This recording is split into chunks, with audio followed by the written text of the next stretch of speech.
Oi, pessoal, sou o professor Dantas, da Universidade de Brasília. Desenvolvi esse canal aqui como suporte ao desenvolvimento das disciplinas que ministra a universidade.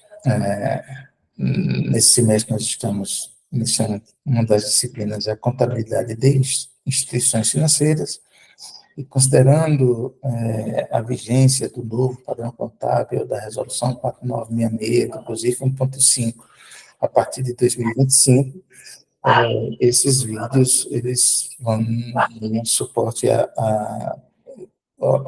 à explicação do novo padrão contábil. Hoje, nesse vídeo aqui, nós vamos discutir a classificação de instrumentos financeiros conforme os ditames da Resolução 4966, tá? Que é o ponto de partida. A gente já fez um vídeo sobre a estrutura do COSIF, né? Esse aqui é sobre classificação de instrumentos financeiros, e depois a gente vai entrar na contabilidade propriamente de cada uma das principais carteiras, tá? Vou compartilhar com vocês a minha tela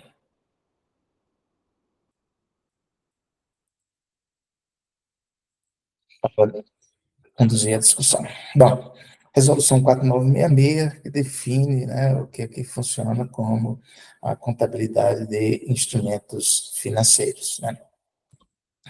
A primeira coisa que é importante a gente levar em consideração são as definições, né? O que é um instrumento financeiro? Um instrumento financeiro é um título, é um contrato que dá origem a um ativo financeiro para uma das partes, a um passivo financeiro ou instrumento patrimonial para outra parte, né? Então, assim, por exemplo, fundamentalmente, alguém tem o direito de receber algo e alguém tem a obrigação de pagar algo, né?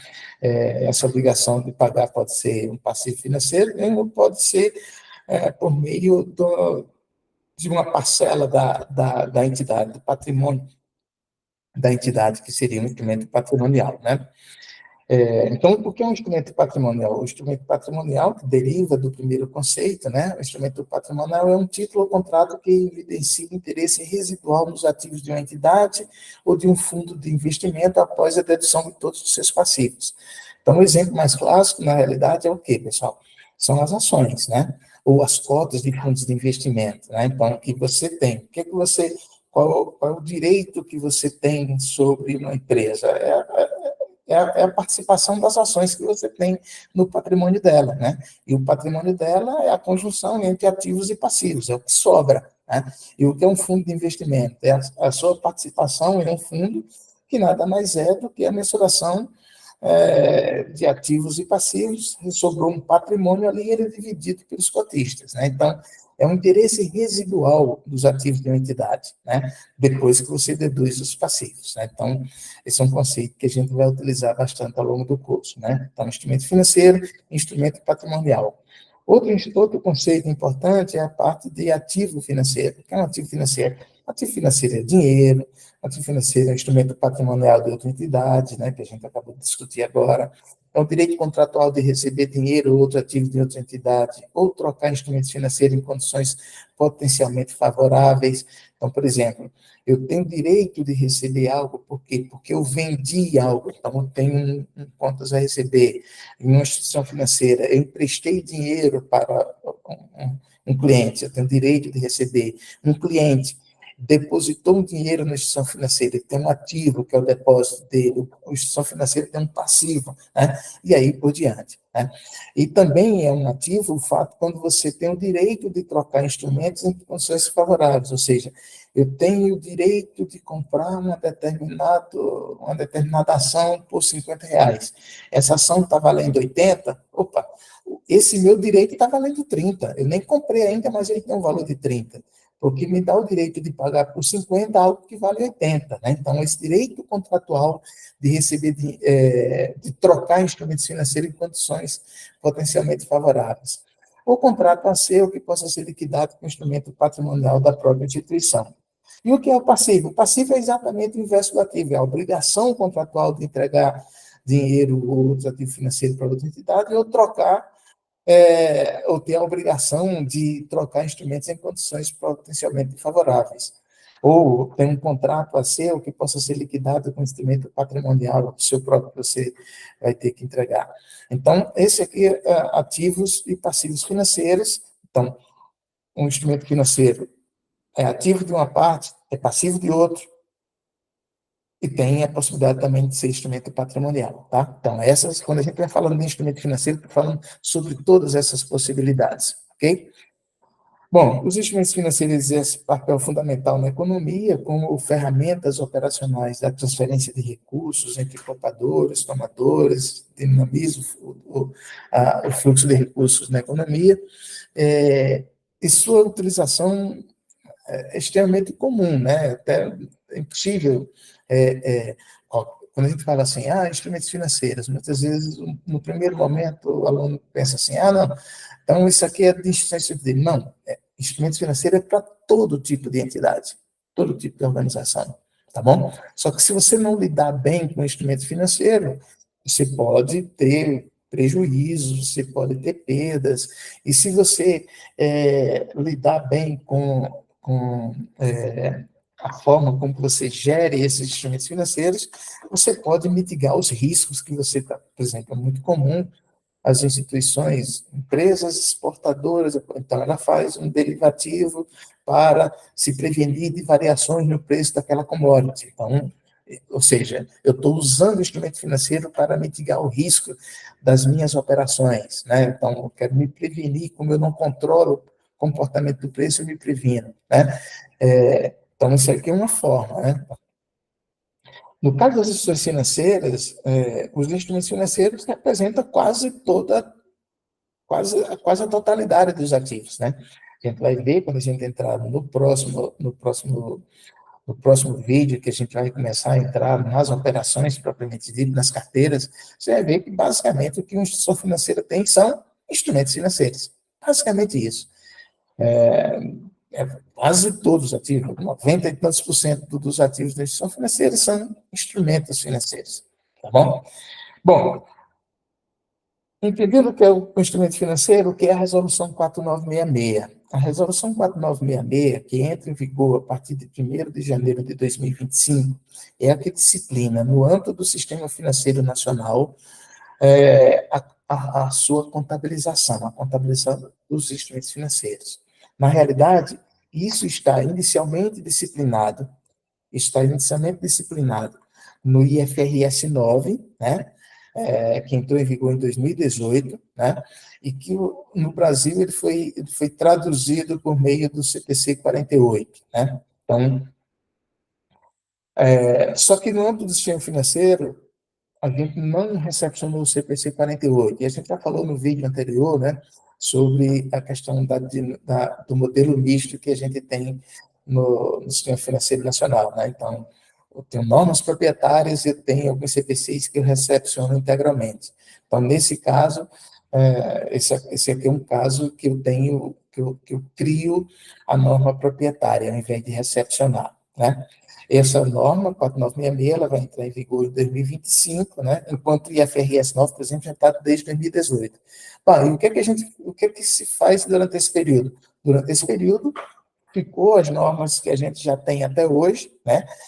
Por quê? Porque a ideia é que, para você mudar algo que muda 90% dos ativos do sistema, ou mais de 90% dos ativos do sistema, você não pode ser apressado e fazer algo que possa provocar instabilidade no sistema financeiro. Então, foi algo muito discutido, com audiências públicas e resolução, e ajuste, e modifica, e discute com o mercado. Por quê? Porque é algo muito sensível para a própria estabilidade do sistema financeiro. E agora está entrando em vigor em 2025.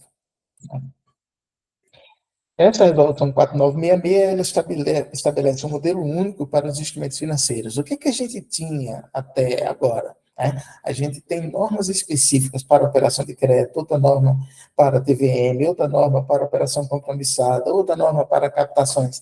Cada grupo a gente tinha normas específicas, né?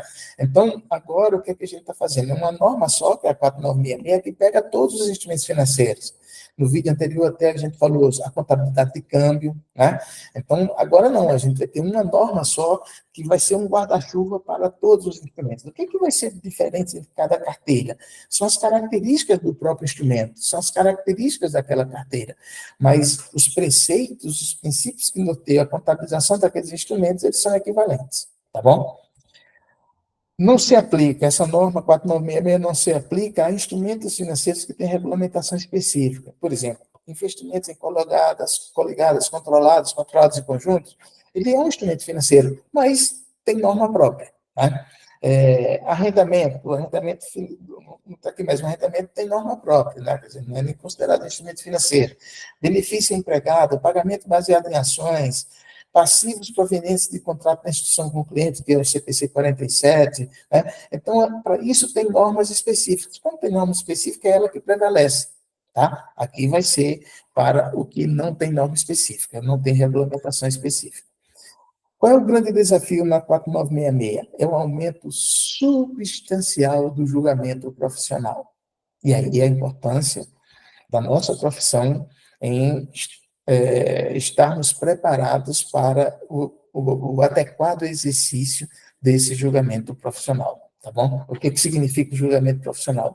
Lá tem muita parcela que são de natureza qualitativa, julgamental, então é você que vai exercer aquilo ali. Só que está sujeito, né, à supervisão e à fiscalização por parte do Banco Central, que pode questionar o seu julgamento, tá? Então, no julgamento até a página 3, tá bom? Bom, o que é a Resolução 4966? A Resolução 4966 ela vai tratar de classificação e mensuração, que é o que a gente vai começar a discutir hoje, tá? Classificação de categorias com novos testes, critérios a serem cumpridos. Eles têm um modelo de impairment, que é o novo modelo de cálculo da provisão para ajuste ao valor recuperado de ativos, com base nas perdas esperadas, perda de crédito esperada.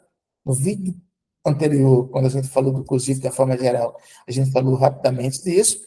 E ela tem a parte da contabilidade de RED. A parte da contabilidade de RED, da contabilidade de RED da 4966 ficou para entrar em vigor em 2027. Já está na 4966, mas ela só entra em vigor em 2027. Também não será objeto desse curso, desse semestre, porque não coube, a gente teve que fazer uma seleção dos principais temas, mas, volto a dizer, quem tiver interesse no tema, eu tenho um vídeo específico aqui sobre contabilidade de RED aqui no canal, quem tiver interesse. Bom, sobre classificação. O que a gente tem hoje? Hoje nós temos, sobre classificação, a gente só tem a circular 3068, que ela é restrita a TVM, né, aos títulos e valores mobiliários. E elas classificam os TVMs em TVM para negociação, disponível para venda e mantido até vencimento. Tá? Isso aqui está vigorando até 31 de dezembro de 2024. O que eu tenho na resolução 4966? Eu deixo de focar especificamente em TVM. Eu passo a falar no conjunto dos instrumentos financeiros. E no conjunto dos instrumentos financeiros eu tenho um novo modelo que é VJR, valor justo por meio do resultado, valor justo por meio de resultados abrangentes e custo amortizado. Perceba que, de certa forma, há uma certa simetria entre essas classificações. Para negociação é mensurada a valor justo, disponível para venda como se fosse um VJ, mantido até vencimento é como se fosse um custo amortizado. Então, você olha assim e diz, ó, pelo menos no TVM é basicamente a mesma coisa. Não, não é. Embora tenha certa associação, são modelos muito distintos. A 3068, que é específica do TVM, ela faz essa classificação entre negociação disponível para venda e mantido até vencimento, com base na intenção da gestão em relação àqueles instrumentos. A resolução 4966, ela vai trabalhar a classificação dos instrumentos financeiros, e não só TVM, né? E com base nas características do fluxo de caixa do instrumento e no modelo de negócio geralmente aplicável para aquele tipo de instrumento. Então, são coisas totalmente diferentes, tá bom? Totalmente diferentes. Bom, qual é esse conceito geral aqui da 4966? Eu tenho um conceito de as carteiras custo amortizado, VJ e VJR, e eu tenho um modelo de decisão. Esse aqui é um modelo bem geral, e depois a gente vai discutir, inclusive, algumas restrições que o CMD, né, o Conselho Monetário Nacional, Impôs. Primeira pergunta que você faz, né? Quando você vai definir a classificação. O ativo é um instrumento patrimonial? Um instrumento patrimonial, uma cota de fundo, né?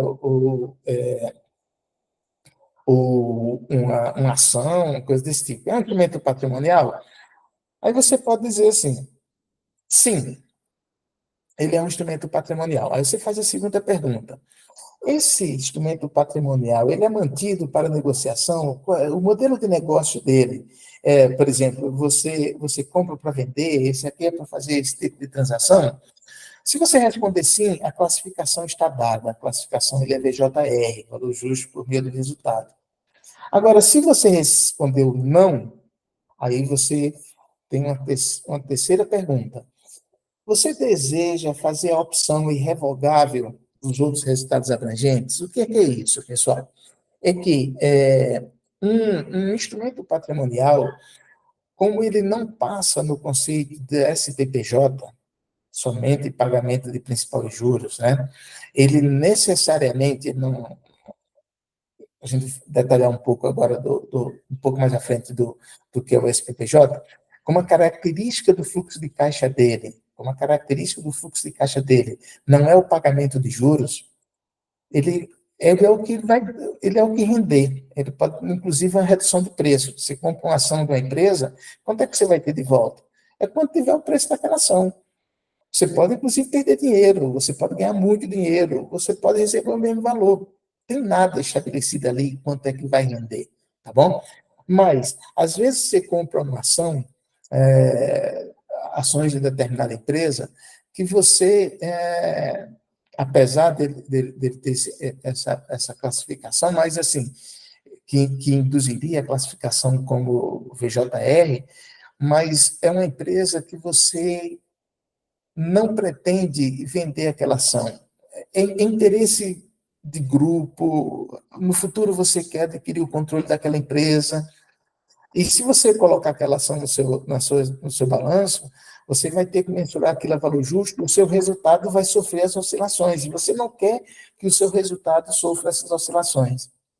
Aí, exclusivamente nesse caso, a resolução 4966, como o IFRS 9, ela prevê que quando você for fazer o reconhecimento inicial, você pense, você quer fazer a opção de registrar isso como outros resultados abrangentes, a variação dele?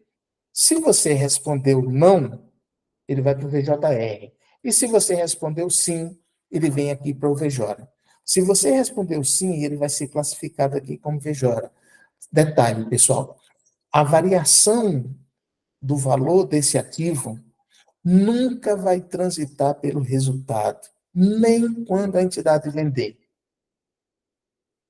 É uma opção e ela não pode, eu não posso me arrepender depois, eu não posso voltar atrás, e ela vai ficar ali.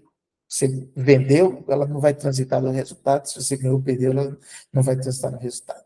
É como se fosse um bicho esquisito, tá? Então, essa opção, a resolução 4966, referendou o mesmo preceito que tinha no IFRS 9, tá bom? Assim, são situações absolutamente excepcionais. Bom, mas tudo isso aqui é se for instrumento patrimonial. Se for instrumento patrimonial, qual é o padrão? É VJR. É VJR.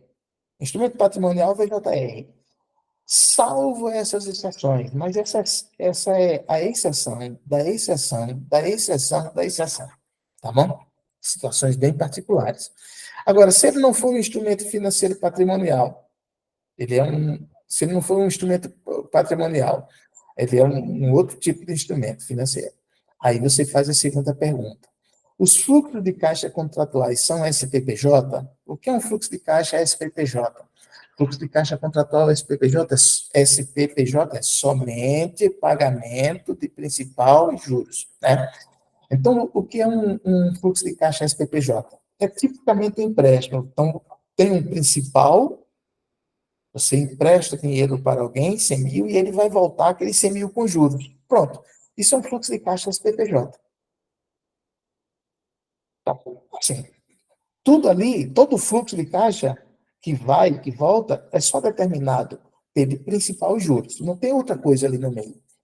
Agora, agora se ele, por exemplo, uma ação não passa na SPPJ, um derivativo não passa na SPPJ, mas uma operação de crédito passa na SPPJ, tá? Então, passa na SPPJ, aí você vai ver. Se ele não passar no SPPJ, ele é VJR.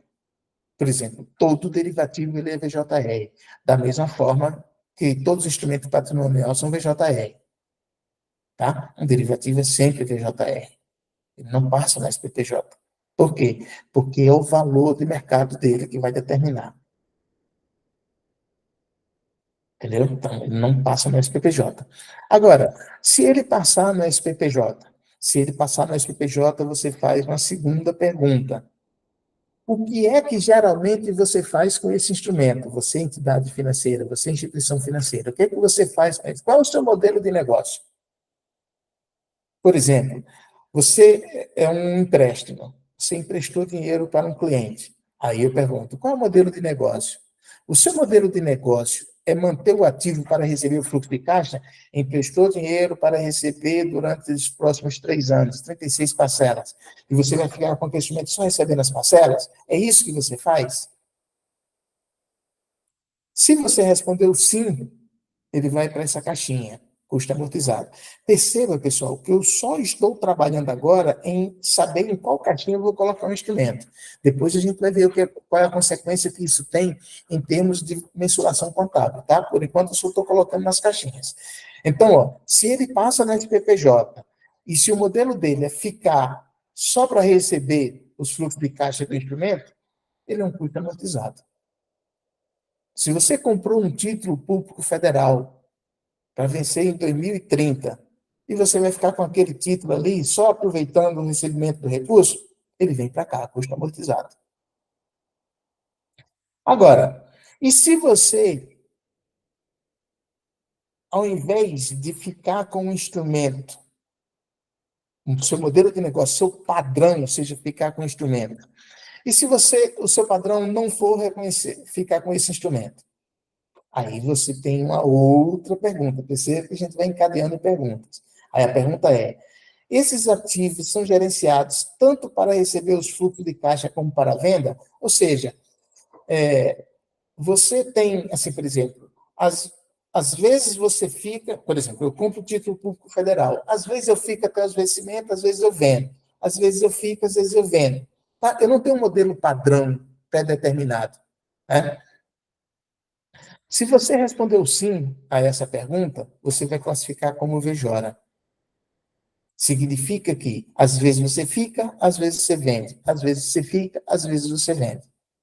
Perceba que ele passou no SPPJ, o modelo de negócio não é ficar até o vencimento, mas também não é ficar vendendo. Então, ele veio aqui para o VJORA, ele é meio termo.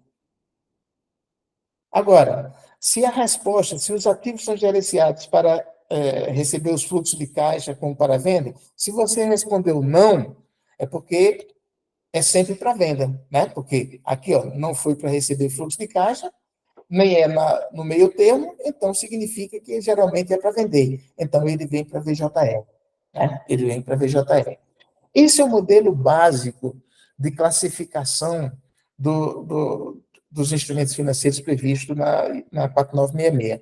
E ainda tem uma opção pelo valor justo. No reconhecimento inicial, você pode optar se a opção corrigir um problema de mensuração, uma distorção, então você pode ter essa opção que ainda é possível você registrar como VJR. Perceba que não tem a opção para os outros casos, só tem para o VJR. Bom, então é isso. Para essa classificação, duas questões são fundamentais. Primeiro, um conceito de modelo de negócio, segundo, o conceito de SPPJ. Tá? Então, vamos discutir um pouquinho mais sobre ele. O que é um conceito de modelo de negócio? No modelo de negócio, deve-se considerar como instrumentos são geridos, incluindo como os resultados do modelo de negócio são avaliados, como os riscos são gerenciados, como os gestores são remunerados. O que é que geralmente você faz? Esse é o ponto.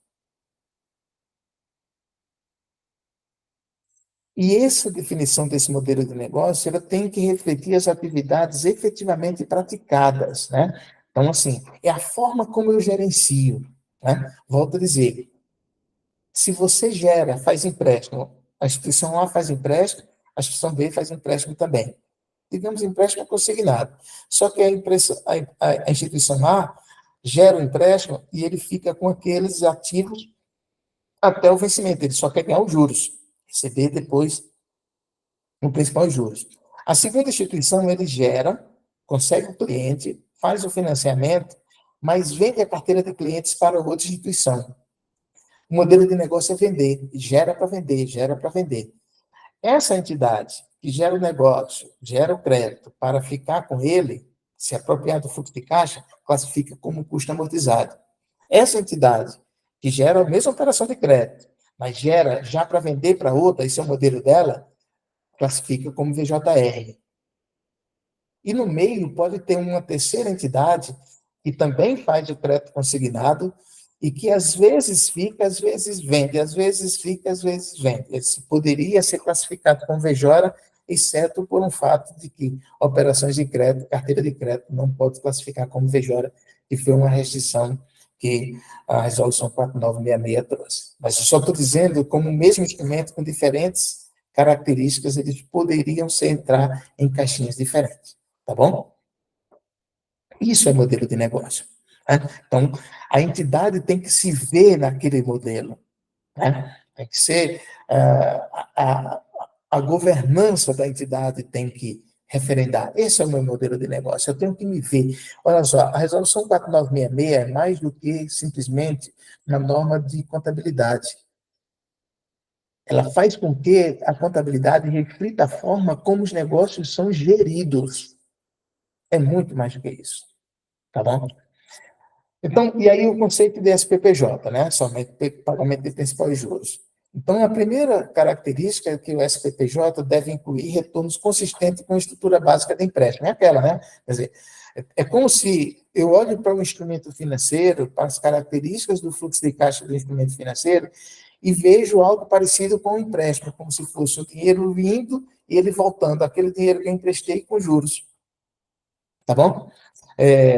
E o segundo aspecto é que a taxa de juros pode compreender um retorno para o valor do dinheiro no tempo, o risco de crédito e outros componentes, como a remuneração, a risco de liquidez, a cobertura de despesa, mais de lucro. A taxa de juros que virá, ela, em tese, ela contempla até o lucro da instituição, né? O spread, né? Que a gente falou em aulas na parte de conceitos de instrumentos de mercado financeiro, de sistema financeiro, os conceitos básicos, a gente falou dessa questão de empréstimo, tá? Então, isso aqui é um conceito de SPPJ. Exemplo de instrumentos que não passam no teste SPPJ, né? Instrumentos patrimoniais, que a gente já falou, derivativos, a opção de comprar um ativo financeiro, um investimento ou títulos com duas moedas, por quê? Porque o que você vai ganhar não depende só dos juros, ele depende de uma diferença de cotações entre duas moedas diferentes. No caso da variação cambial, por exemplo, quando você faz uma operação e ele está sujeito à variação cambial, ele passa no SPJ, tá? Mas um título empréstimo com duas moedas distintas não passa, tá? Instrumentos indexados a instrumentos patrimoniais com pagamentos relacionados a movimentos em determinados de preço, tá? Então, tudo isso aqui nada passa, porque isso aqui não é, assim, por exemplo, o instrumento, o fluxo de caixa não está restrito à questão de voltar ao principal e os juros, tá bom? E no caso do Fair Value Option, o que é que a resolução 4966 fala, né? É que a opção pelo valor justo é uma prerrogativa da entidade, caso prefira designar um ativo financeiro é valor justo no reconhecimento inicial, e só vale para ativo financeiro, tá bom? É uma decisão irrevogável que pode ser utilizada quando torna a informação contábil mais relevante, porque elimina ou reduz significativamente uma inconsistência de mensuração ou um descasamento contábil que pode resultar da mensuração ou do reconhecimento de ganhos e perdas desses instrumentos. Então, se você identificar que ao reconhecer um determinado instrumento pelo custo amortizado, ele pode provocar uma distorção contábil, um problema informacional, então você pode, né, é uma decisão que você tem, é uma prerrogativa que a entidade tem, você pode mensurar isso pelo valor justo, mesmo que inicialmente ele pudesse passar no conceito de custo amortizado, ok?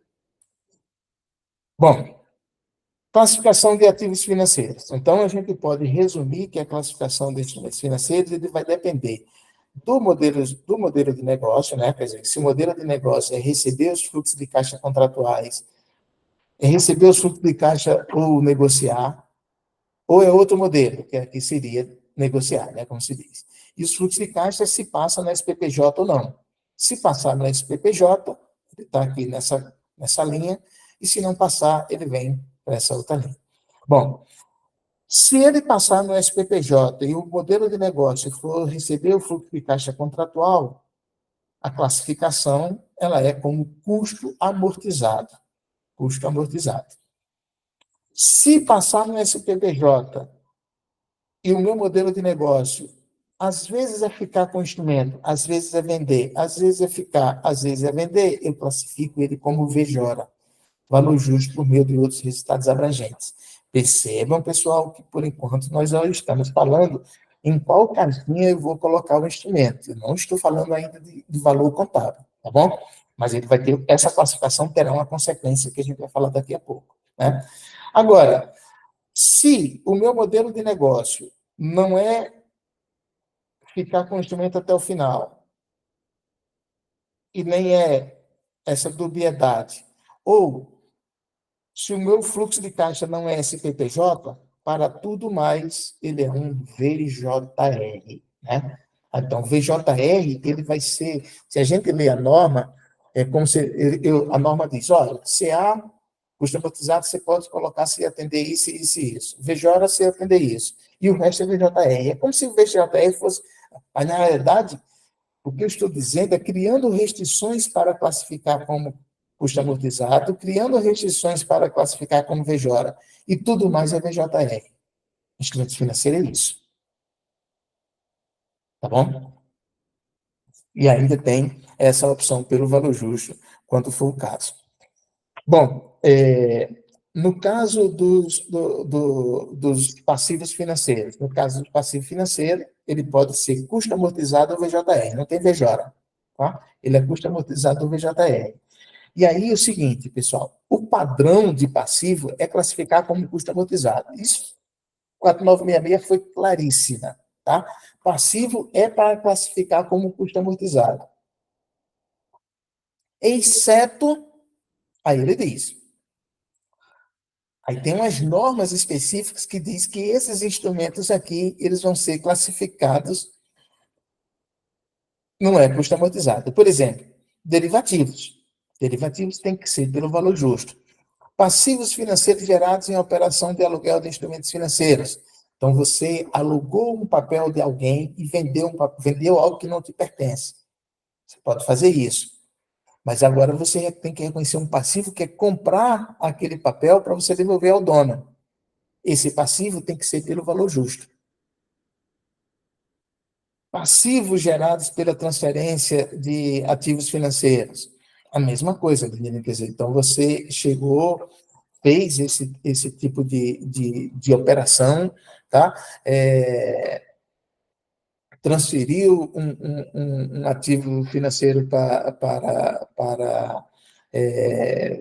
terceiro, você tem que readquirir esse ativo, entendeu? Então, aí você tem que mensurar isso. E provisão para arrendamentos em compromisso de crédito a liberar, garantias financeiras prestadas, que é mensurado pelo maior valor entre a provisão para perdas e a receita diferida do prêmio, né? Que isso a gente já falou no vídeo anterior, inclusive, quando a gente estava falando do COSIF.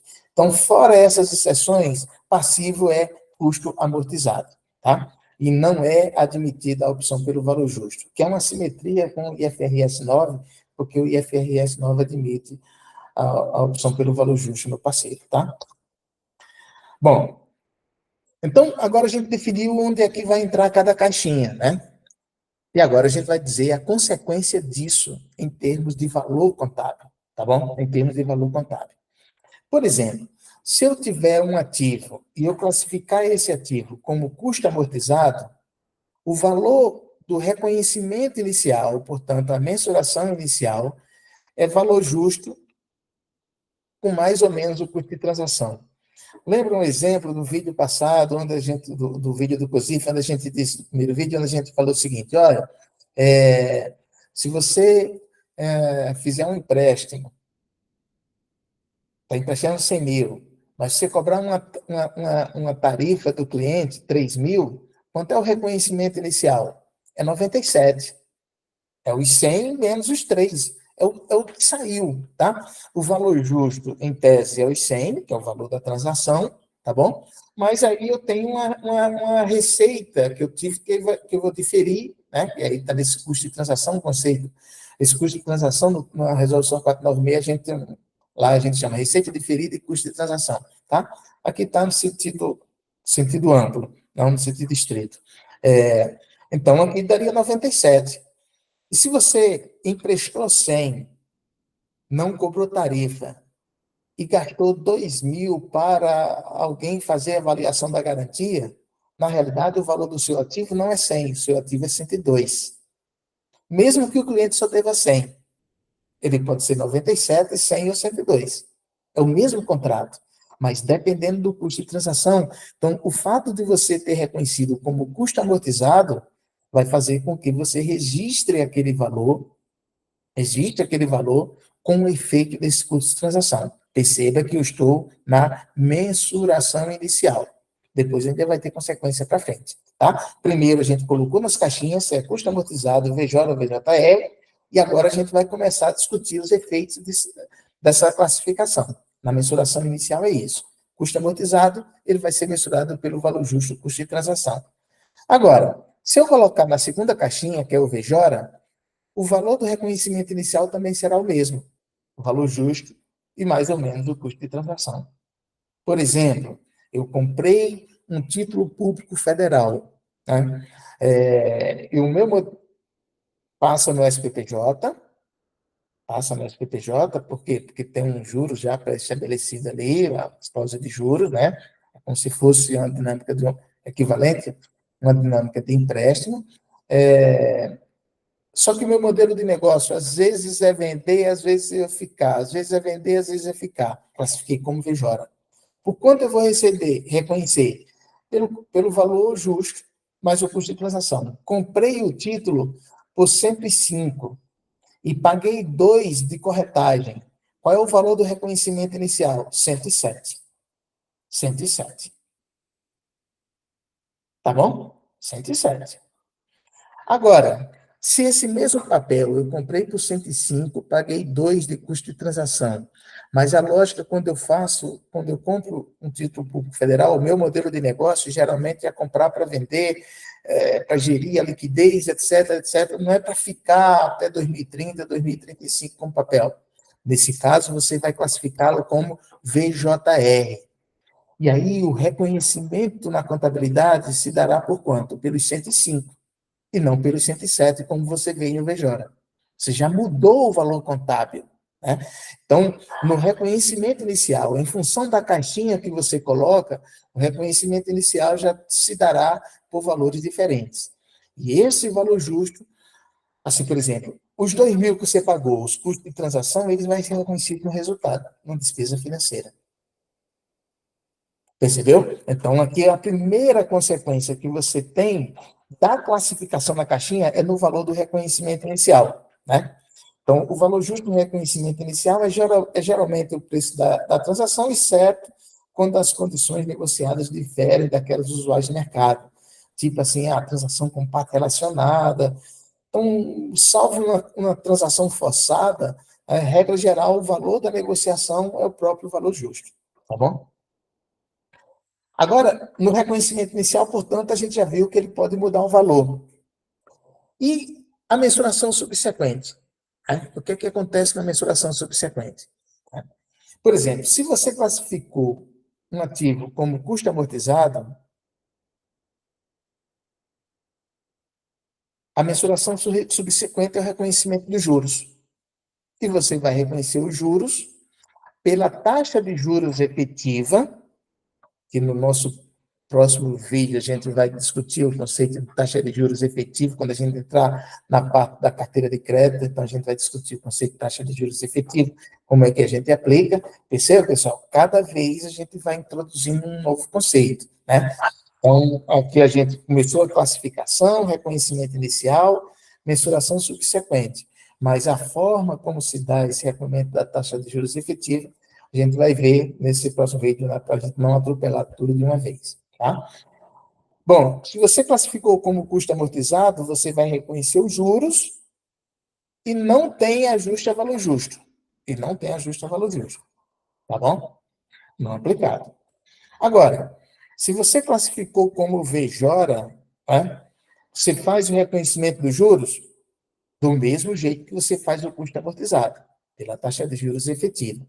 Só que você faz o ajuste a valor justo, mas pega o ajuste a valor justo e ele não vai para o resultado, ele vai ficar acumulado lá no patrimônio líquido, nos outros resultados abrangentes, no ajuste de avaliação patrimonial, tá bom? Agora, se você classificar como VJR, tem juros? Em princípio, não, pessoal. Eu só tenho ajuste a valor justo, e esse ajuste a valor justo vai no resultado do período. Bom, agora, em princípio, aí eu coloquei um asterisco, em princípio não há reconhecimento de juros. Se, por questões de controle, houver a necessidade de fazer o reconhecimento dos juros e posterior ajuste a valor justo, esses devem ser reconhecidos no resultado do período pela taxa de juros contratual. Por exemplo, se você comprou um título público federal, classificou como VJR, você não reconhece juros, você vai direto para cá e pronto. Mas se você classificou como VJR uma carteira de crédito, lembra aquela instituição financeira que gera crédito consignado para vender? Pronto, ele classificou como VJR. Enquanto ele não vender, ele vai reconhecer os juros. Ah, fica estranho aqui. Reconhecer os juros? Reconhece os juros. E o ajuste a valor justo vai ser só a diferença. Perceba, pessoal, que tudo vai para o resultado e será só o efeito do ajuste a valor justo, porque eu vou reconhecer esses juros pela taxa de juros contratual. Só pelo fato, só estou fazendo para fins de controle. Aí o ajuste a valor justo seria só a diferença. Tá bom? É só para essas situações excepcionais. Mas, regra geral, VJR não tem reconhecimento de juros. Quando uma situação excepcional, como o crédito, o COSIF impõe o reconhecimento de juros, você reconhece os juros, não pela taxa de juros efetiva, e sim pela taxa de juros contratual e joga para o resultado. E aí o ajuste a valor justo será só a diferença. Ok? Aí é uma nuance do nosso modelo contábil. No IFRS 9 não tem. No IFRS 9, se é VJR, vem para cá, só para cá. No nosso modelo contábil, para algumas operações, tipo crédito, a gente impõe esse reconhecimento aqui. Ok? Bom, o que é o conceito, o método de taxa de juros efetiva? Né? O conceito de taxa de juros efetiva, aí vocês vão lembrar da disciplina que vocês cursaram logo no início do curso, né? Que é de análise de investimento, matemática financeira, né? Que tem o conceito de taxa interna de retorno, né? Então, taxa interna de retorno. O que é a taxa de juros efetiva da operação? Em última instância, é exatamente isso, a taxa interna de retorno da operação. É a taxa que equaliza o valor presente de todos os recebimentos e pagamentos ao longo do prazo contratual do ativo ou do passivo financeiro ao seu valor contábil. Por exemplo, digamos que, vou pegar aquele caso em que você fez uma operação de crédito, emprestou 100 mil e cobrou 3 mil de taxa de serviço, taxa de alocação de crédito ou coisa desse tipo, uma taxa de serviço qualquer. E você não teve nenhum gasto específico, tá? Então, você vai pegar, o que seria, aí você emprestou dinheiro, cobrado, é,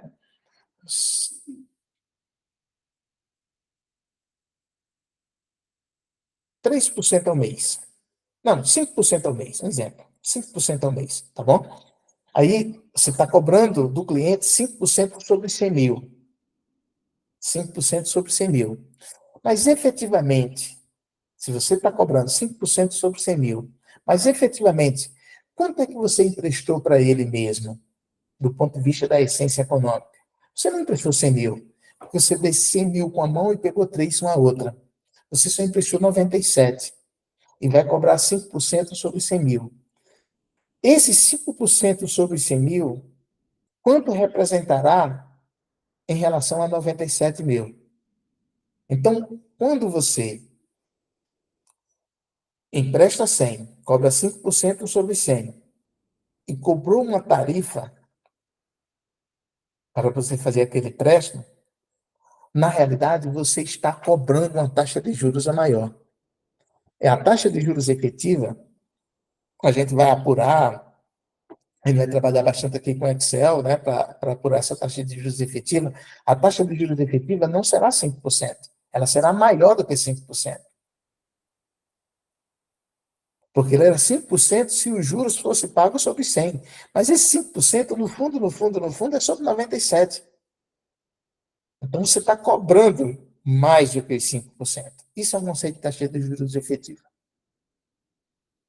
Por outro lado, se você emprestou os 100 mil, não cobrou taxa, e você gastou 2 mil para viabilizar aquela operação, se você está cobrando 5 sobre 100, na essência, o que você gastou no seu financiamento foi 102. E você só está recebendo juros sobre 100. Então, você não está recebendo 5% de juros, você está recebendo menos do que 5%. Isso é o que a gente vai tratar na questão da taxa de juros, ou seja, é a taxa que equaliza o valor presente em todos os recebimentos e inclui os custos de transação e receitas associadas ao instrumento, que é exatamente o conceito de taxa interna de retorno que a gente viu lá em matemática financeira, análise de projeto e tudo mais. Tá bom? É isso que a gente vai trabalhar. É isso que a gente vai trabalhar. Só que a gente vai trabalhar com muito exercício, tá? Então, a TIGEL não se aplica a instrumentos classificados como VJR. Lá se aplica a taxa contratual. Aliás, a gente acabou de ver isso, né? Nesse caso, se ele for VJR, os custos de transação e receitas de originação, eles são tratados como receitas ou despesa, resultado do período, né? A Resolução 4966 institui a possibilidade do mecanismo da tigel diferenciada, em que os custos de transação e receitas de originação são diferidos linearmente na vigência do instrumento. Aqui é um detalhezinho que a gente vai ter, né? E isso vai se aplicar, a gente vai discutir isso no vídeo, né? A gente vai discutir no vídeo de operações de crédito, a gente vai discutir tanto a tigel pura quanto essa tigel diferenciada, né? Como é que a gente vai verificar. E a gente vai ver que, ao invés desse conceito de taxa que equaliza, que seria a taxa interna de retorno, teria a possibilidade de fazer esse mecanismozinho aqui, tá? Que pode facilitar a adoção por parte das entidades e que não gera grandes distorções. Ele dá basicamente o mesmo resultado, mas ele pode transformar, simplificar o mecanismo de instituição da tigel diferenciada, da taxa de juros efetiva da operação, tá bom? Esse caso da tigel diferenciado, ele é específico para operações de crédito e outras operações com características de crédito.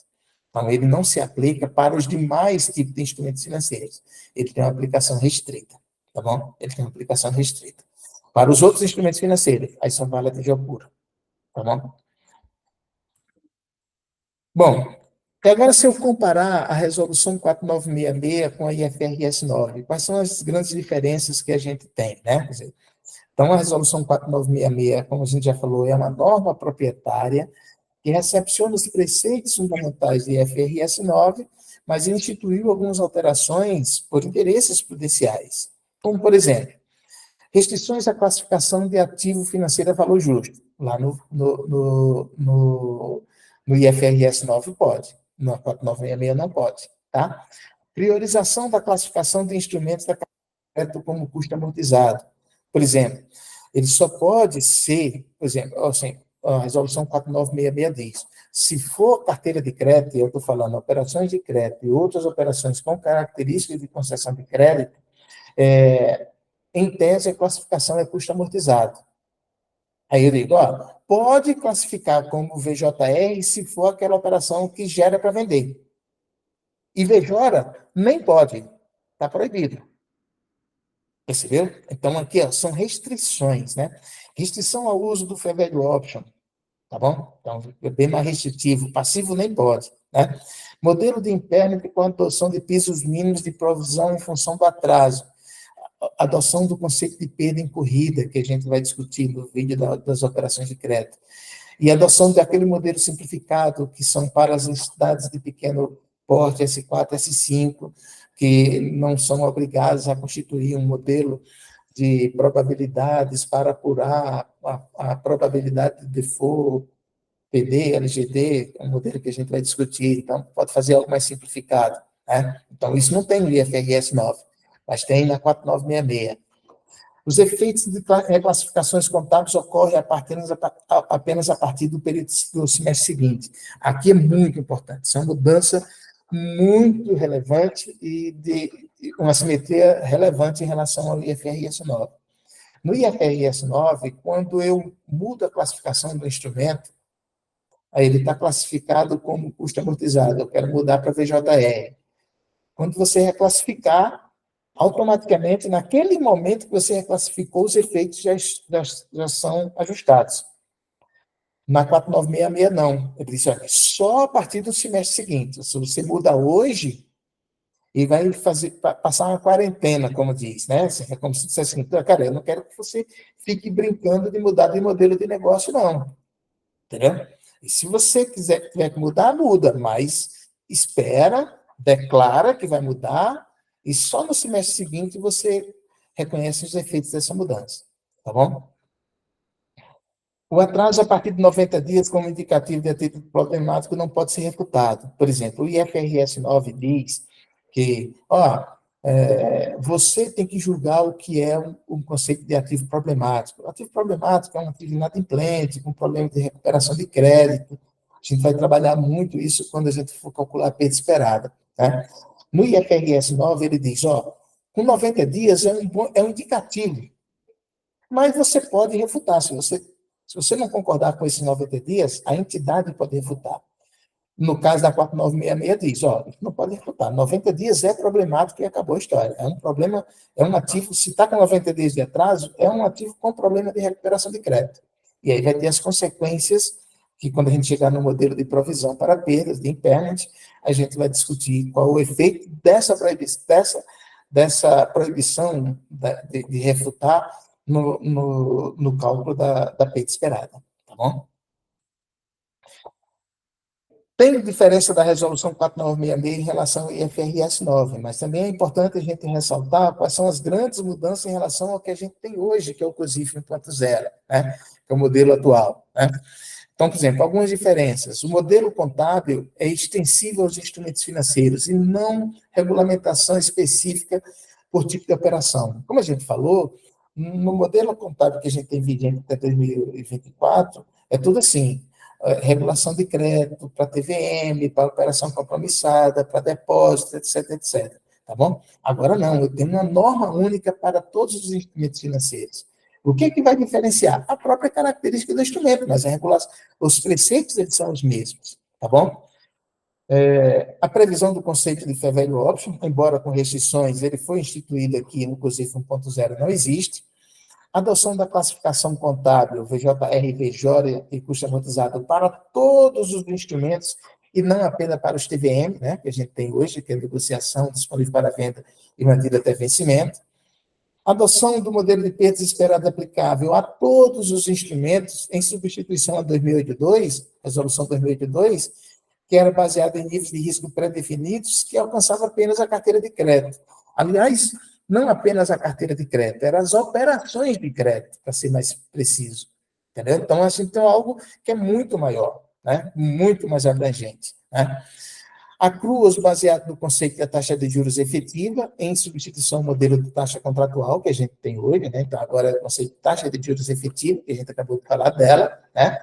Extinção do conceito de contabilidade de câmbio, as transações de câmbio são tratadas como uma especificidade de instrumentos financeiros, não faz mais sentido ter a contabilidade de câmbio específica como a gente tem hoje no COSIF 1.0, tá? E aí, eu queria só destacar, assim, por exemplo, no caso específico da classificação, como a classificação ela vai aparecer no COSIF 1.5.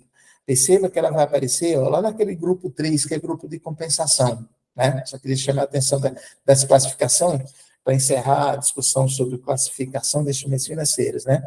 Então, a classificação, tem uma conta lá 321, que é instrumentos financeiros, classificação por categoria. Aí tem o 32110, ativos financeiros, custo amortizado. Eu tenho custo amortizado, tenho 32120, valor justo em outros resultados abrangentes, e 32130, ativos financeiros, valor justo no resultado. Então, CA, VJ e VJR. Aí, quando você abre o CA, aí ele abre a 32110, ele abre a 12, a 13, a 16, a 18 e a 19.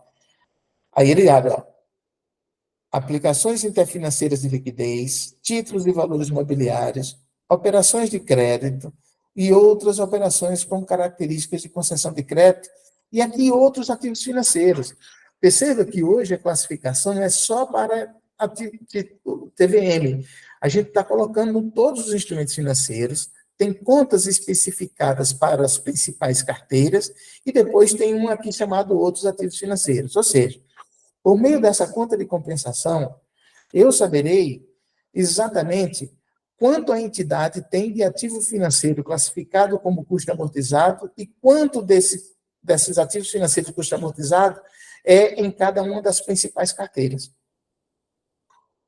Para VJ e VJR, ele repete a mesma abertura. Eu só não coloquei aqui para não, porque o espaço não dava para descrever, mas repete a abertura do custo amortizado. Então, essas principais carteiras têm isso. Bom, e aqui eu tenho essas contas três, e eu tenho, se eu tenho uma conta de compensação, eu tenho que ter lançamento contábil, débito e crédito, né? Então, eu criei um débito, um crédito lá na conta 9, né? Conta 3 e conta 9, elas são sempre contas de compensação. É só para controle, né? E aí eu faço o detalhamento na conta 3, porque ela é uma coisa de ativo, né? E lá na conta 9 eu faço o controle, né? Então, 9110, 9120, perceba que essa aqui, não tem abertura. Não tem abertura, porque tudo que está aqui, ele pega o somatório da 32110 e replica da 9110. Tá bom? É tudo lá para 9110, sem abertura lá. E quando a gente pensar na lógica do passivo? Na lógica do passivo, a gente tem passivo financeiro, aí eu já classifico na 9, conta de compensação 9. Aí o passivo financeiro custo amortizado e VJR. Eu não tenho passivo financeiro VJ. Por quê? Porque não pode. Só tenho custo amortizado e VJR.